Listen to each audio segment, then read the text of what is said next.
Okay, thank you and welcome everyone to the Community Safety and Crime Prevention Engagement Committee. Today our chair is unable to make it, so Councilor Hallman is going to take over the role of the chair, so I will pass it on to her. Good afternoon, everybody. Let's start off with our territorial acknowledgement. We have gathered in Wilmot Township on the traditional territory of the neutral Anishinaabe, Haudenosaunee, and Mississauga peoples. We also want to acknowledge the importance of the Dish with One Spoon Covenant, a peace agreement made between Indigenous nations before the settlers arrived. It characterizes our collective responsibility to each other and to Mother Earth. We should only take what we need, leave enough for others, and keep the dish clean. By acknowledging this covenant, the First Nations, Inuit, and Métis people, we are reminded of our important connection to this land where we live, learn, and work together as a community. So I'm going to follow down the agenda items here. Before we, because this is the first time we're all meeting, so I just want to acknowledge I'm so thankful that all of you have signed up to volunteer and be part of the township in this way. This is obviously safety and crime prevention is something that involves every citizen of this community. So I'm deeply grateful for all of the experiences that you all bring to this conversation and to this table. So thank you for committing your time with us on this. Because this is our first meeting together, there are many important items that we must discuss on the agenda.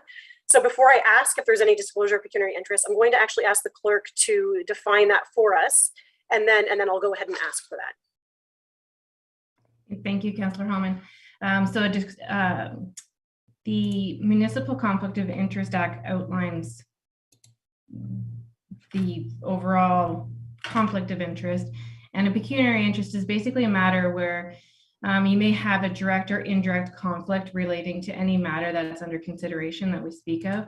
If you see an agenda item come forward and you're not sure, I encourage you to reach out to me and we can discuss it. And if you do end up having a conflict of interest, I can help you navigate how you acknowledge that in the meeting setting if that arises. Does anybody have any questions? Okay, good, thank you. Wonderful. So with that said, I will ask if there's any disclosure of pecuniary interest under the Municipal Conflict of Interest Act. If so, please raise your hand. Wonderful. We'll carry on to the next items on the agenda. So in the orientation, I'm going to ask the clerk to take over now. She's going to discuss the code for local boards, the terms of reference, and the procedural bylaw. Thank you. So I did send out the documentation ahead of time. I'm not sure if everybody had a chance to review it or go over it, but I'll briefly go over. I'll start off with the code of conduct for members of local boards. So this is it outlines your responsibilities, your behavior, things that you're allowed to do, things that you're not allowed to do. It does also identify conflict of interest in that document. It reviews confidentiality. Should there have to be a closed meeting? I'm not sure that we would have that in this committee, but you never know. So it outlines, what kind of things are deemed confidential in this setting. It discusses any communications and media relations, which there might be times that this committee in particular would have communications, media relations. I know at our very first meeting, before we had as many members as we do now, we did discuss some social media programs and stuff, and our communications team is very much on board with assisting the committee in any kind of social media campaigns that we want to do. So if there's something coming up that you want to raise some awareness to, we can chat about that with communications, and most certainly they'll be very supportive of that. It also outlines the use of municipal property, services, and other resources, which is, you don't use them for personal purposes, that sort of thing. It's all to drive forward the business of the township. And it also discusses the work of a personal nature and what you can and cannot do with that. And then the conduct at committee meetings are in accordance with the procedural bylaw, which we'll get into that one. You know, we may at times have delegations or guests, and there's protocol for them as well when they're participating in our meetings. Which, if you've watched any council meeting, you kind of have an idea of how that works. It's always, you know, through your chair, that sort of thing. Then there's the use of municipal technology resources. I'm not sure that this committee would have any municipal resources provided to them. Having said that, it's possible. So that portion is in there to cover, you know, the parameters around that. Business relations, it speaks to that too. Again, this document covers a variety of committees, so some of these may or may not necessarily fit with this committee. And then, you know, influence of staff. As part of a member of this committee, you are representing the municipality. If, let's say there's an event, a community event, and this committee wants to have a presence at that community event, while you're there, you're representing the township. And it's expected that that you would recognize that. And then, you know, we encourage the public respect for the municipality and the bylaws and policies that we set forth. And we also have a strict no harassment and bullying policy that, you know, if you feel that that needs to be something that it needs to be addressed, you're more than welcome to reach out to me and we can discuss that. And if there's any issues that you may have with something, you're always welcome also to speak with the integrity commissioner as well. You know, he's kind of, he'll oversee everything, and he's there's instructions on how to meet with the integrity commissioner. And then, of course, if there's any amendment to this code, council from time to time does make changes to these. We do like to try and review these to make sure that they're current. This one was done in 2019, so it's not that old, but we do try to review them with each term of council if we can. So does anybody have any questions about the code of conduct document? Okay, great. Next, I'll move on to the terms of reference. So each committee of council has their own set of terms of reference. So this outlines, you know, the purpose of the committee, the scope of the committee, the structure of the committee, which I'm very happy to say that this committee has a lot of members than it did 2 months ago. So this makes me very happy. Occasionally, from time to time, we will have other staff members that will be joining us if there's something on the agenda that we need, you know, a little bit more expertise. Like if there's we may have our bylaw department join us to clarify things, our fire department, that sort of thing. But as a given, I will be the staff liaison, so you'll see all of the minutes, agendas, everything will come from me. And then at time to time, we might have someone else join us as well. And then the terms of reference also has the definitions of, you know, how many, how the committee appointments are done, how chairperson is determined, the secretary, which is myself. Meetings, we will have to talk about our meeting calendar, which is, we'll get to that after we're done this part. And all of our meetings are open to the public. So right now we are streaming live on YouTube. So people are able to watch us as we do this. Moving forward, once we get back to in person, we may have people join us and watch us in person, and that's perfectly fine. When we are back in person, all the meetings will take place here at the administration building. Did you have a question, Julie? Or Kate, sorry? Yes. Sorry, this is what we do at work. We raise hands. Okay, sorry. So I'm just like, I'm used to it. I have a question about in person. Is there going to be an option to continue virtually if we're not feeling comfortable doing in person yet? Yeah, our goal is to have the hybrid. Our timing for it, I'm not 100% sure on what it is, but for committee, we understand that there is, there is that don't really want to be in person just yet. So there hasn't been any decision made on when that's going to happen. Okay. It's, as far as I know, we're this format for some time yet. Fantastic. Thanks. So the committee minutes, once they're approved, will be forwarded to council as part of the council agenda package so that all of council is aware of what was discussed at the committee.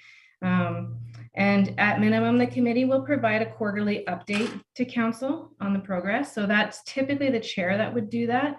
But I have seen other committees have other members join in and everybody kind of takes a turn sort of thing. So when it comes to the first time doing that, we can discuss how you want that format to look. And community engagement, this committee will explore opportunities for participation in the community so that the community is aware that, there is this committee that exists and they'll be encouraged to bring forward suggestions, ideas, invitations, that sort of thing. Exactly how that looks is entirely up to this committee to kind of grow and develop. This committee is brand new, so it's kind of, you can have a lot of opportunity to put input into how this is going to work. Meeting decorum, as it outlines here in the terms of reference, it is important that this committee remain a positive vehicle through throughout the community. And, it's not meant to criticize enforcement activities or anything like that. It's meant to encourage and support the overall safety of the community.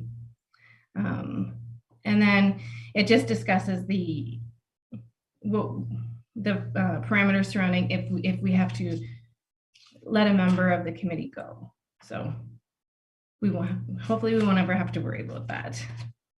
Is there any questions on the terms of reference? Okay, good.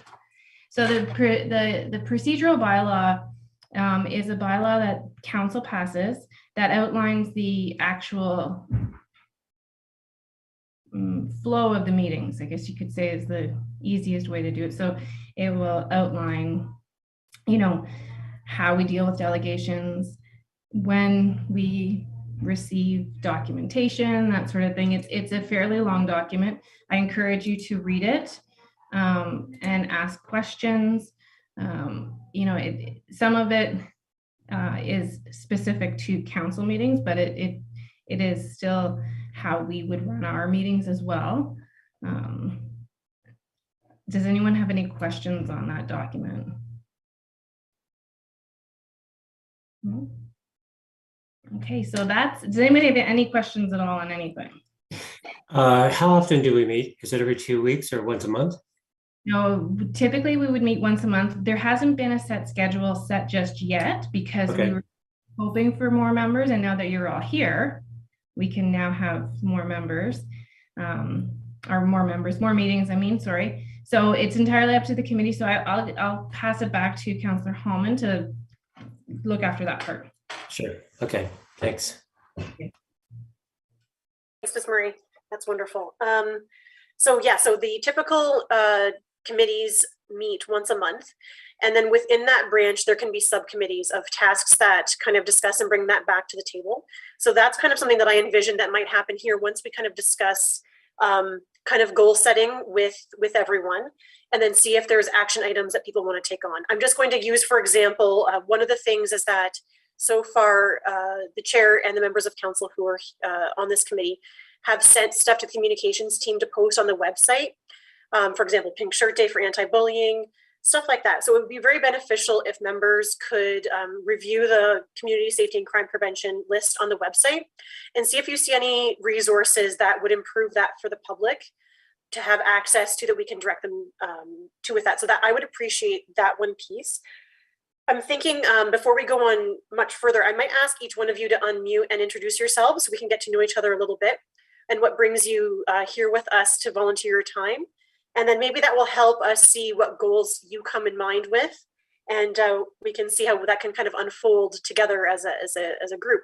So I'm just going to go along my screen, and I see Scott is right beside my little square on the board. So maybe I'll ask you to unmute, Scott, and introduce yourself and let us know what brings you here with us.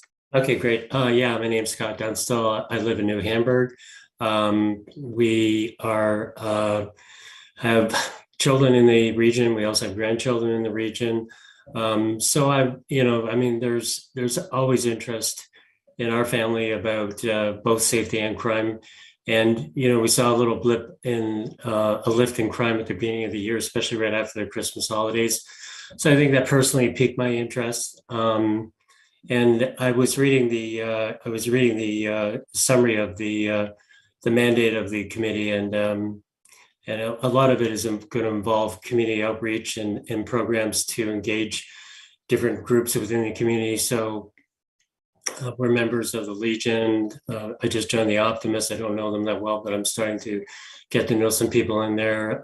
We also have connection to the Board of Trade as well, so we can, be part of that communication tool through the bot and through other organizations in the community, especially through the Optimist, to reaching out to kids in schools and things like that. So we just want to make it a better place, make it the best place for all of us to live in. So. Wonderful. Thanks, Scott. I'll go to you next, Wendy, if you want to introduce yourself. Hello, I'm Wendy Richardson, and I live just on the Wilmot side of Wellesley. So I've always been very, very involved with Wellesley, actually. I worked at Wellesley Township, and I work with the Fair Ambassador program and with Wellesley Idol, or I used to work with Wellesley Idol, 4-H, all the youth things. I'm very interested in the youth. My grandchildren live in Baden, some in St. Agatha, and I have a lot of concerns about the drugs that are happening in the area. That's all I have to say. Wonderful. Thank you so much for introducing yourself, and welcome, and thanks for sharing your passion pieces. I'll go on to you next, Kate.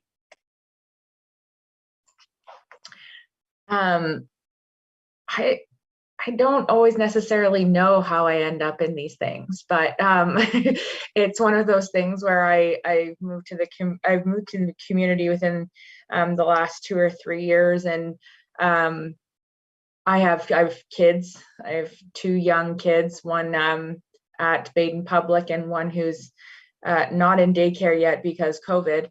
And I'm just really sort of passionate about community engagement and just social justice issues. And when you talk about community safety and crime prevention, that sort of tops the list all the way around from a social justice perspective. So when given the information, I was like, sure, what could possibly go wrong? So I decided to give it a go. This is my first kick at the can of getting involved in sort of at a municipal level. Always been interested in how rules and things like that get made, and policy and all of those things. So I figured dive right in and figure it out. I love that. Thank you so much for the introduction and sharing your passion pieces. And yes, welcome to the municipal world. I'll go on to you next, Julie.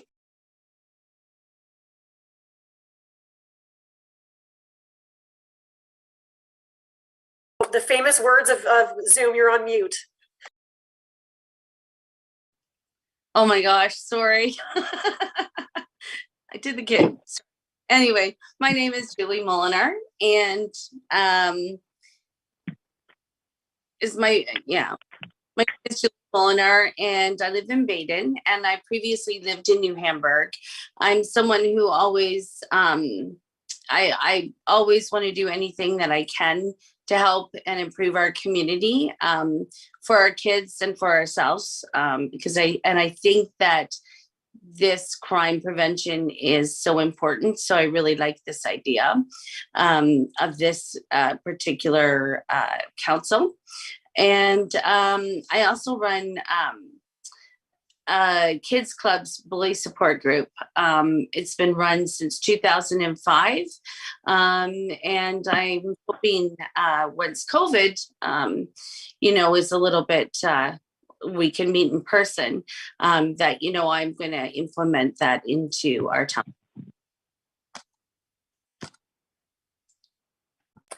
Amazing. I'm so thankful that you joined our committee and you have that skill set to help shape that. So that's wonderful.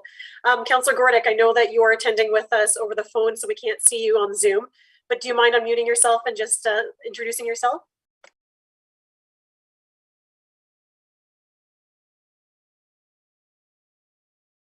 I don't think I can.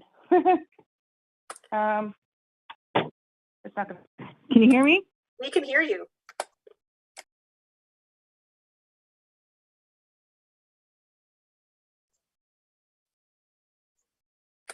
Oh, maybe we can't hear her.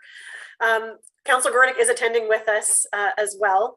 She is just not able to be in front of a computer screen with us at this moment. So next on the agenda is talking about just agenda planning and questions. So what I'm hearing from all of you is a commitment to work with the youth, and that's a main passion piece for me as well. So maybe that is a common interest that we all have to kind of get things going with anti-bullying work and community safety for children.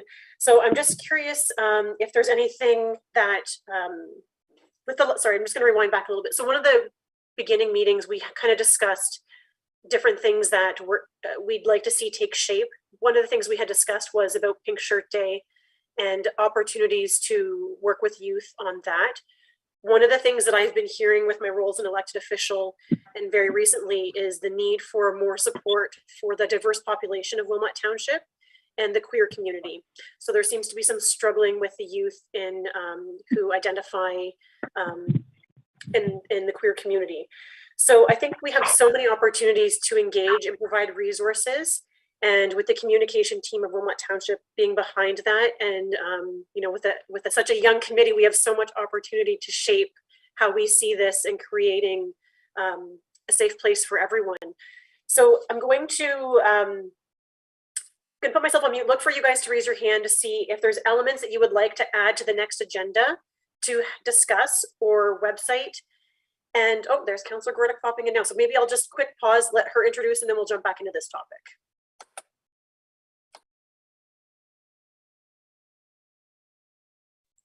Can you guys hear me? Okay, I can't hear you, so that's kind of weird now. Not sure why. So sorry. This is weird. Anyway, Councilor Gordon, nice to see everybody. I recognize some faces. I wanted to get involved because of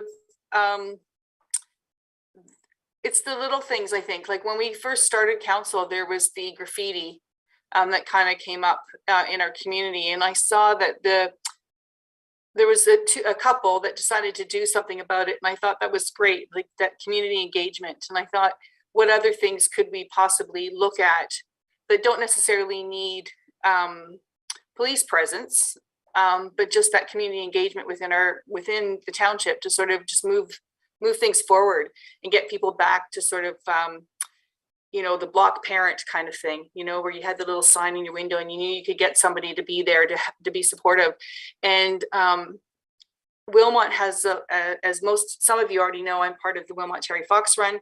And so the support we've received within the community has been fantastic. So while we get that, there's also the disconnect. And I think that this community group, while the crime part is obviously one element of it, but it's the community engagement and trying moving that forward on some of the issues that we can maybe bring to council, see what we can do to maybe change things. One of the conversations we had last meeting was just about school buses and some of the road safety issues with the school buses. So it's sometimes those kind of things don't need to go to the police, but they could come to us and have that engagement to sort of move the needle forward. And so that's where I'm coming from on that one. And I'll leave it at that because there's lots of things to discuss, and I'll try and figure out why I can't hear you guys. Thanks for that, Councilor Gordon.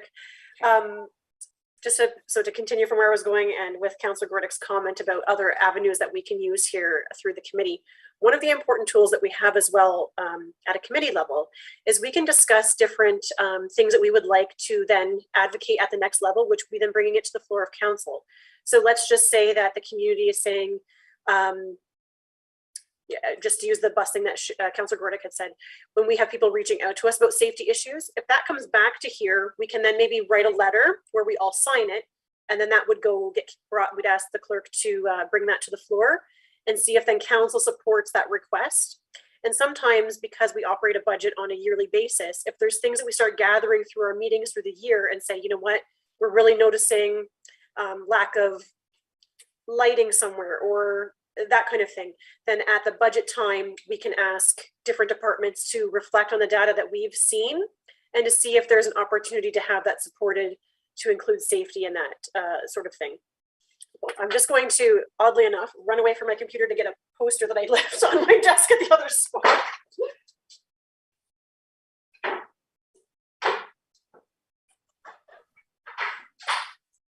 So Tracy, these committees, these subcommittees, how are they normally formed? Is there a procedure, some kind of procedural path that we have to follow to make those recommendations, and what do they look like? It was just, Angie, I was just asking Tracy about the creation of subcommittees and how it all works. I don't know if we addressed that, but I'm just curious how that.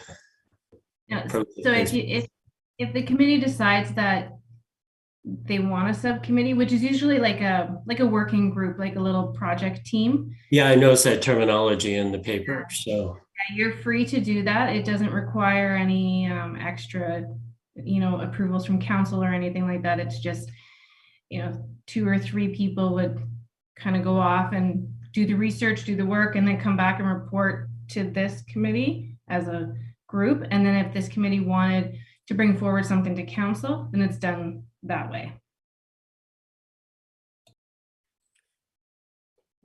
Thanks for that, Tracy. One of the things, and great question, Scott. Can you all see this sign? Okay, so this was done by the Workplace Safety and Prevention through OFA.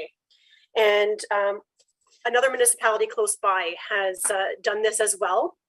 And the way, to my knowledge, that they navigated it, because Councilor Gordon was kind of doing some research on this as well, is that it wasn't actually a budgetary item required for the municipality. It was kind of self-funded. So basically their crime prevention committee had worked together, came up with a design. It was funneled through the municipality where people could buy the signs, but it was just to get the cost back.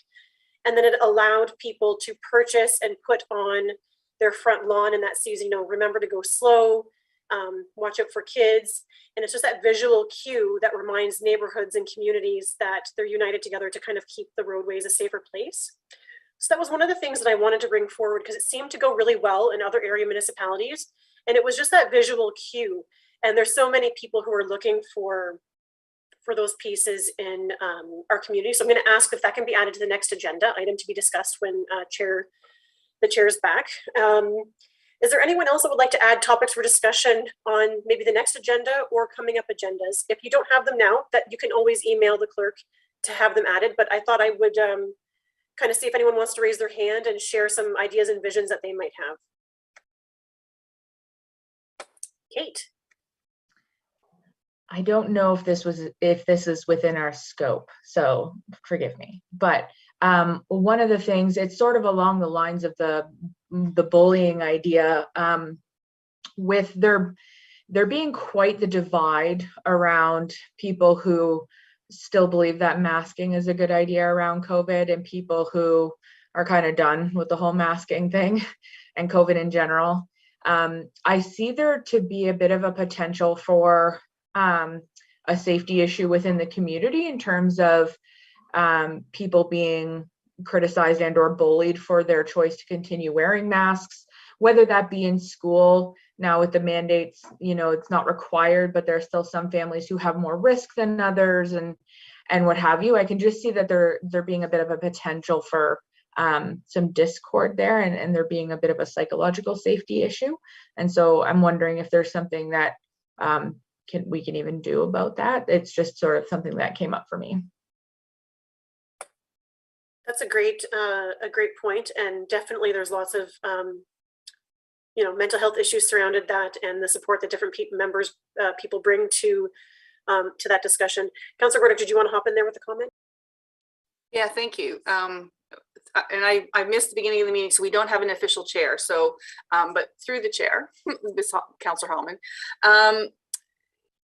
one of the things I thought of is it could be something that we could come up with our own.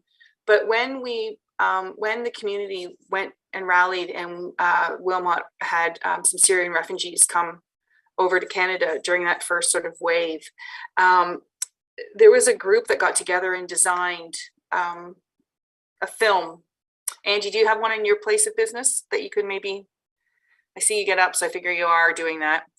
And it was a film that kind of went up, and I wondered if maybe that might be something that we can, as a group.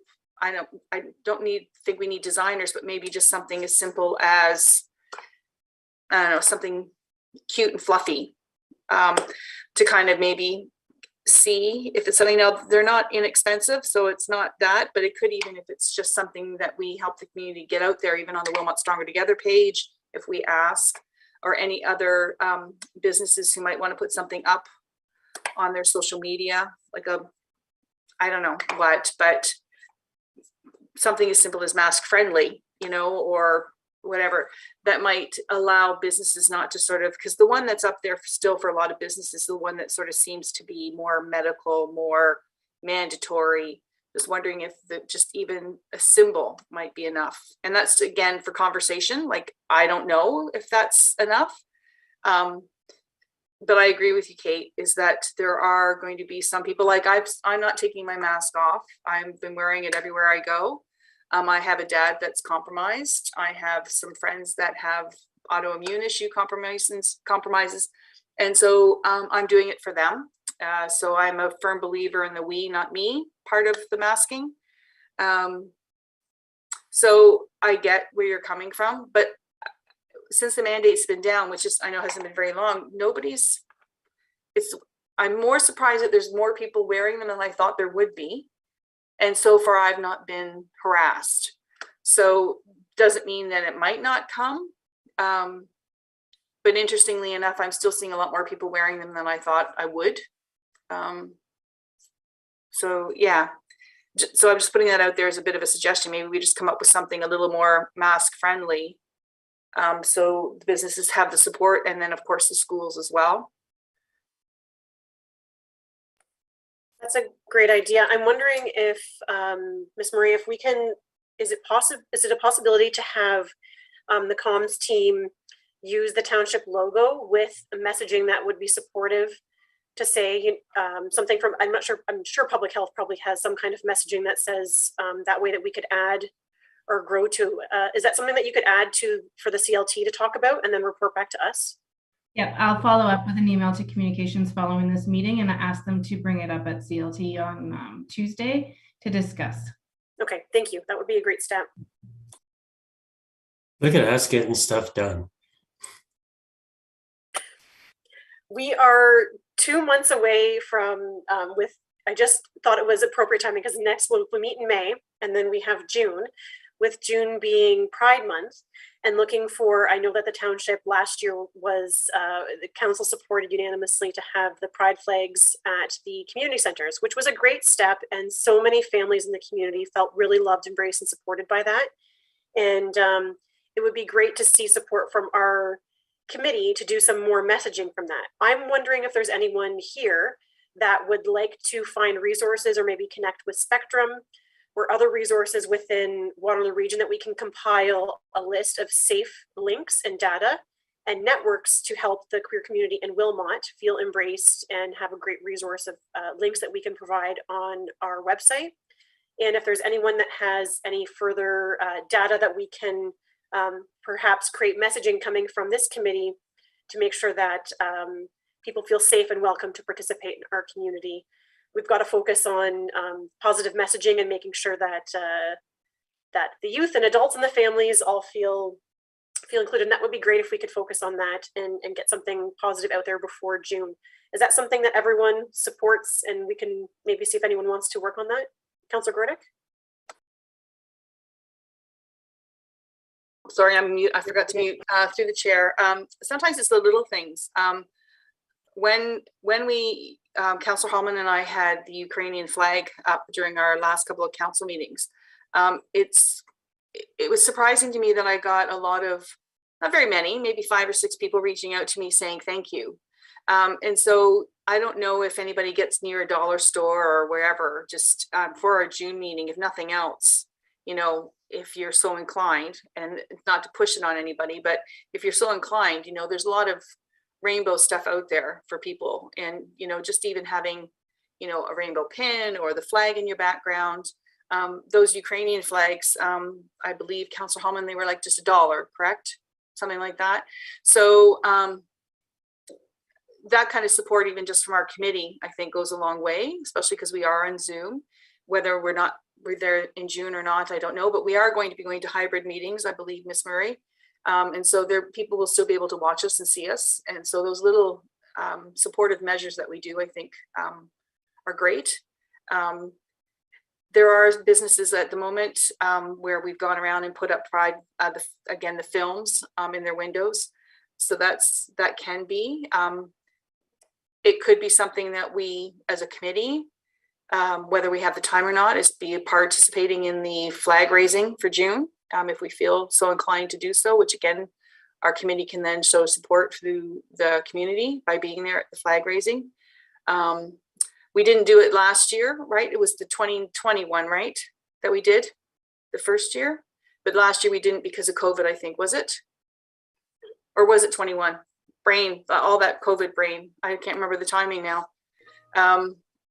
Yeah, it was 2020 because it was up late in 2020 because those. That's right. I was trying to remember how, but we didn't get to do it 21 because I think the measures got even stricter, but we were still a little bit more open. Is that right? I can't remember. I think it was raised last year as well. No, but I mean, we didn't have like a thing about it. Like nobody came, sure, right? yes, Yeah. So maybe we can, you know, change things up now that we're getting out there in public. I mean, if there's a date that we're putting them up. The reason I'm saying if there's a date, just to kind of throw a little thing out there, is that we at the moment just have our Pride flag, but June is also Indigenous month. So there could be a crossover if we're getting other flags, but we haven't got a flag policy in place. So at the moment that we're working on that. So it could be that there could be a changeover. So if there's a date that we decide to put one flag up versus the other, or the crossover, it could be that the committee, if they wanted to be part of that, to come for a flag raising, if we can work that into the schedule with everybody once we make that decision on the date to go up. Thanks, Chair. I'll get you to share your comments, Kate. I'm wondering what the rationale is between only flying the Pride flag during Pride Month and not making that a more consistent symbol of acceptance within the community. I think one of the things that I know from my youth and just from you know, talking to people in the LGBTQ space now, is that little rainbow, when you see it places, there is just a feeling of like, oh, okay, I'm safe here. This is okay. And so I feel like flying that flag all year round, it really sort of reminds the people in our community that they are safe here, and that, you know, that this is a place where they can call home. And so I just wonder if there's a rationale behind only doing it in June. It can seem a bit, maybe a lot of feedback from communities around only doing things around Pride in June is that it's a bit performative. It's, you know, you say you're with us, but are you just doing it to like look good? Or are you doing it because you believe it in your heart of hearts, kind of thing? So I think moving to a more consistent symbol might dispel some of that. I love your statement and really appreciate it. And one of the things that we've done in Wilmot is all of our publicly owned community centers has a rainbow sticker on it to let them know, whether it be the fire halls, the community centers, that these places are for everyone. One of the things that I took on myself last year was I went around to businesses and offered them rainbow stickers. I still have some. So if there's anyone that would like to help me with that goal this year, I would be totally appreciative. I printed out some paper that explained the intricacies of what it is to be an ally in the queer space. And one of the things that is really important is to make sure that businesses, when you have this conversation, that they understand that if they're not a safe space, don't feel like, don't put it up. And if you have employees in your space who aren't safe, also don't put it up, because that's a work in progress and the goal is to get there. But if it's not authentic, exactly like you said, don't let it be performative. But when that does happen, it was really great to see how many businesses last year started with that, and those who felt that they weren't quite there yet, we're appreciative that it was a non-judgmental place coming from me to say, I'll come back again and we'll continue. And if your place becomes a safe place, then I'll offer it again. So maybe part of this, if people want to reach out, we can do that. And then communication, make sure that we fully engage the queer community, and like Spectrum reach out to those resources to make sure that that language that's coming out from us is supported by the queer community, and that we're encompassing the ally support that they need. Councilor Gordon. And just to follow up then with regards to that, just so Kate, yeah, I get what you're saying about being performative. The unfortunate thing is we only have one flagpole. And so part of the protocols is that while I would love to have the pride flag fly throughout the whole year, there are flag protocols that we as a township have to follow. So just to kind of put that out there, it's not necessarily that it's only just for the month of June.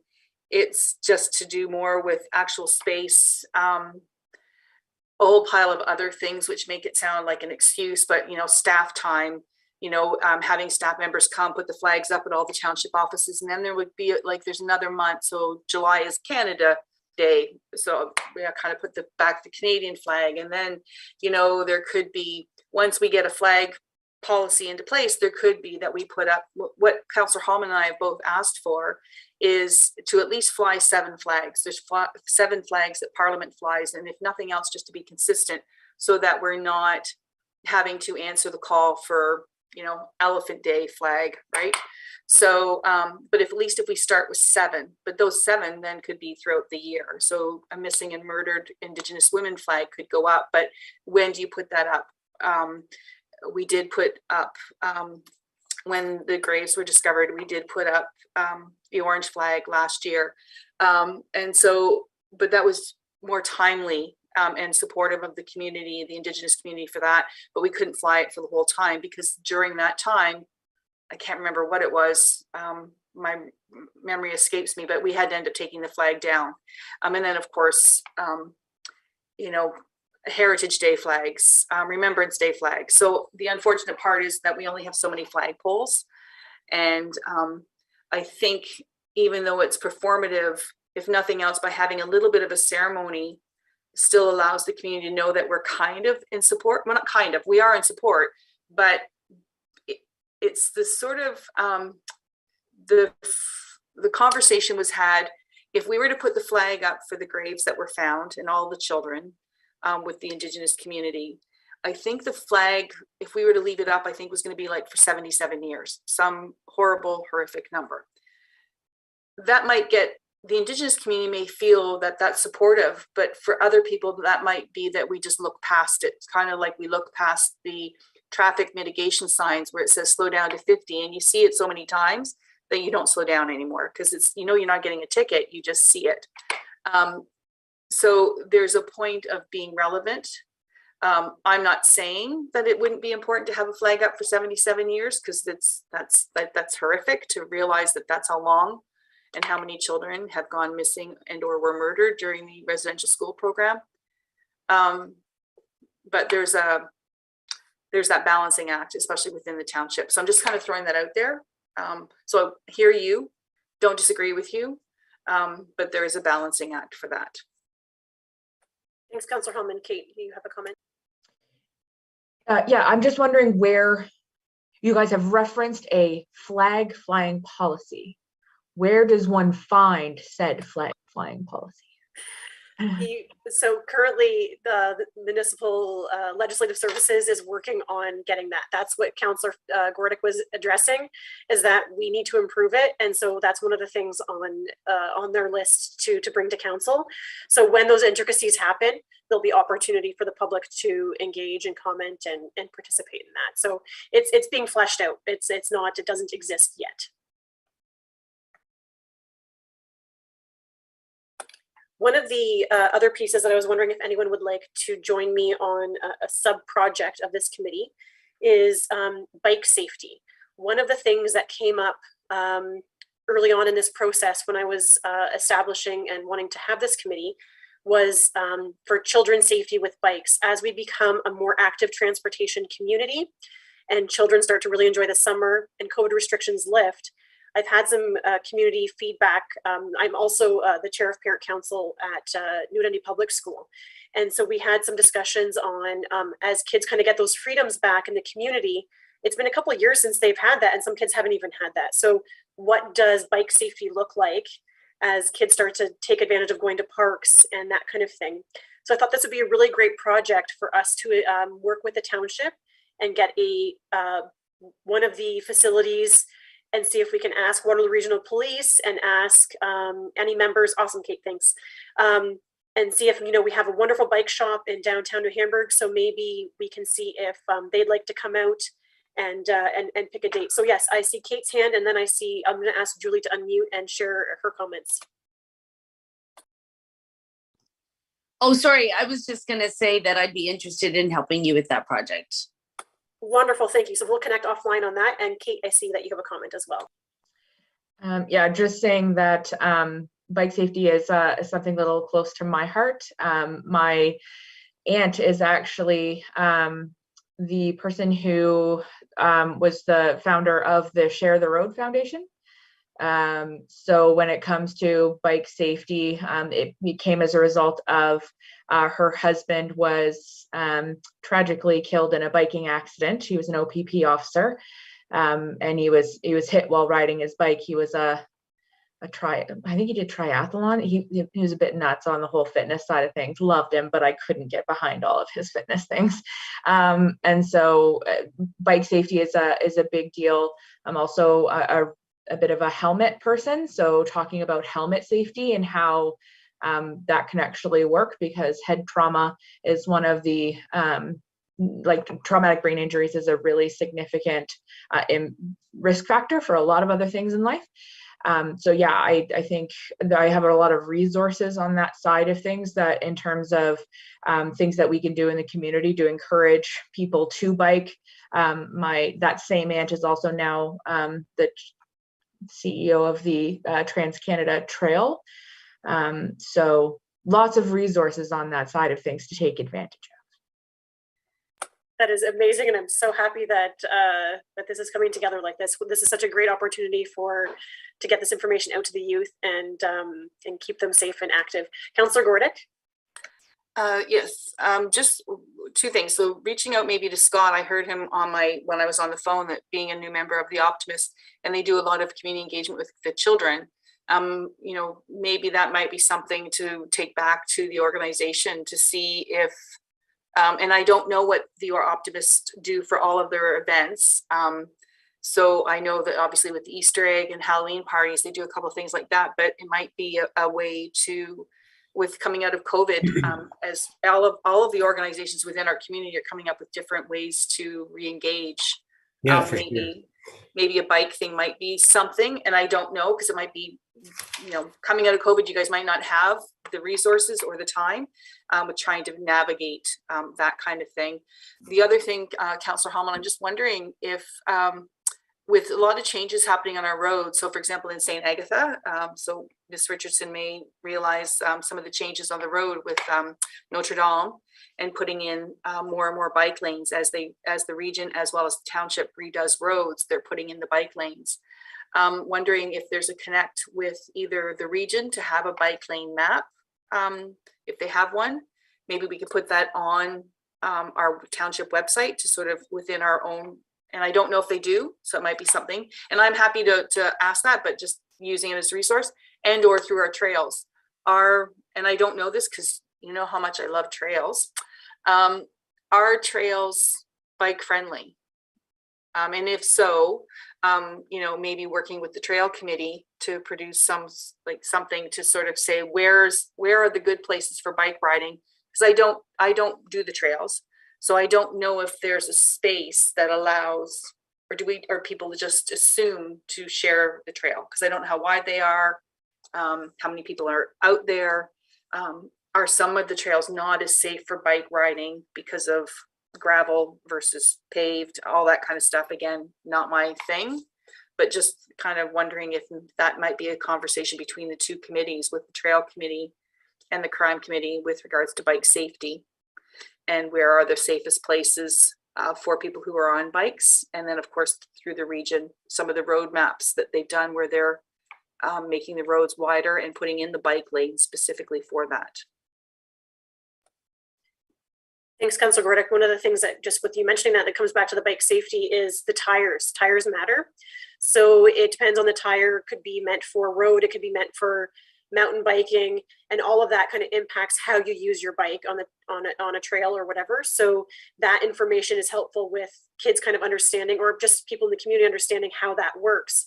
And since you already scratched Scott's brain with his optimist hat, perhaps I can add to that and see if maybe the optimist would consider with, you know, sponsoring 30 bells for kids, as that's like the main communication on a bike, to let someone know that you're up behind them.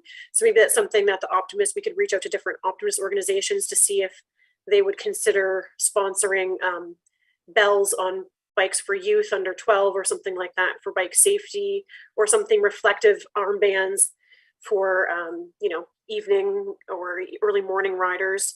Yeah, it's a great idea. Consider. Thanks, Scott. Okay. Yeah. I'll check it out.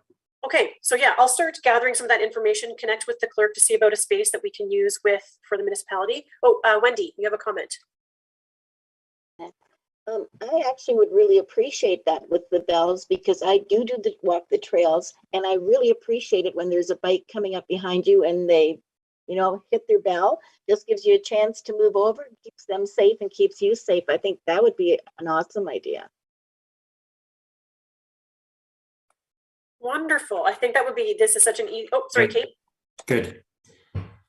The other thing I'm wondering is if we could, if we have any organizations or commercial people, companies, there we go, in the community who sell bike gear, if they would run like helmet safety workshops, and they might also be willing to donate things like reflectors and things like that as like a swag item for attending a helmet safety workshop.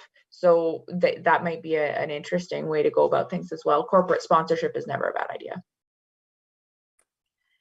Thank you, Kate. There's a business on Peel Street in New Hamburg. If somebody would like to take the lead and reach out to them and see if they might consider, okay, thanks, Kate, if they might consider processing that, or even if they can get it for us at cost, perhaps, and we can reach out to the other organizations to see about that. But yeah, that would be wonderful. I want to be, it's a Friday and I'm realizing it's 4 o'clock and we've been gathered here for an hour. Is there anything else that anybody would like to add on the agenda before we adjourn? It was a great session and lots to think about. Thanks for chairing that, Councillor Hellman. I did want to just kind of briefly, I didn't put my hand up, so my apologies. I'm not, maybe perhaps with Kate reaching out to Peel, Wheels on Peel is what the name of it is. Ted and Colleen Seiler are the names of the people that own the bike shop. They're right beside Putticombe, just so you have an idea of where the building is. It's the house basically beside Putticombe. But with that, maybe perhaps if Mr. Dunstall is able to work with the Optimists on something, maybe the two groups can work together if there is going to be so maybe because the Optimist might have a space that's large enough, even if it is township space, we can still do that, but we can talk about that next meeting. But if the Optimists have a space of their own that they can have the kids come and do that, then maybe Ted and Colleen might be able to kind of work with the Optimists. So just kind of throwing that out there so that we're not coming at cross purposes. If we're able to do a bike safety day, that might be a way to kind of work the two things together, just to kind of throw that out there. Yeah, I'm following. Okay. All right, so for the procedural fund, I just need a mover and a seconder so that we can adjourn the meeting at the next call of the chair. I see Kate and Councillor Gordon. Lovely. Thanks for your time, everybody, this afternoon. I will wait for Chris to give us some ideas and the clerk to give us some ideas on when that next meeting will look like. And if you can provide your feedback directly to the clerk on your availability, that would be great. Thanks, everybody. Sorry, Councillor Hallman, before we adjourn, again, because I was on the phone and just might have missed out on some of the things, was there at least a date? Because it seemed to be that there's certain dates, at least if maybe for Ms. Murray to kind of go forward, because I believe that some of the meeting, some of the people that responded, there were certain dates that don't necessarily work for everybody. I would say, obviously, with Ms. Murray, that Mondays would probably be one to avoid, because we never really know council nights, because they come up in the air. But if there's specific dates that definitely don't work for some of the people that are here, maybe at least giving Ms. Murray some go ahead, then that might help too.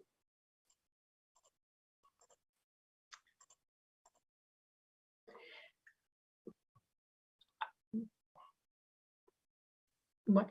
Are you wanting those dates now? Yeah, you can. I was just thinking more along, if there's definitely a date that doesn't work, because I could remember from the email threads, and so I'm just kind of throwing it out there just to give Miss Murray a little bit of guidance. Like if she starts throwing out Wednesdays and nobody can do Wednesdays, then you know, that's all. Yeah, I'm pretty good. Afternoons this time is pretty good for me, but whatever works for everybody else.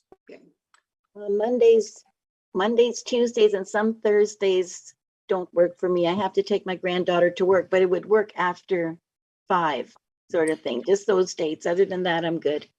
Yeah, that was my question. Are we looking to sort of meet during the business day, or are we looking to meet in the evenings? Because that changes my availability a smidge.